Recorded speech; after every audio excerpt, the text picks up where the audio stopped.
escolar, eu posso utilizar o copiar e colar? E eu devo citar sempre o autor das obras? Nayara, é possível você copiar e colar um texto da internet no seu trabalho.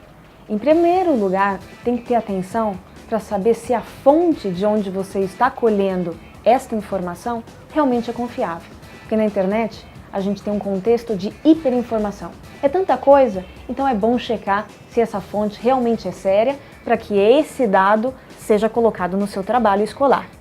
Mas em relação à pergunta, eu posso fazer isso? Se for uma fonte confiável, sim, você pode fazer isso, mas sempre você precisa citar a fonte. Isso se chama citação. E é assim que nós fazemos os nossos trabalhos, com pesquisas, citações e contribuições de nossa própria parte. Existe licença disponível na internet que eu possa utilizar texto, foto para o meu trabalho escolar? Jéssica, sim, existem licenças deste tipo. São as licenças Creative Commons, que estão disponibilizadas para qualquer um ter acesso e utilizar nas suas obras no site creativecommons.org.br.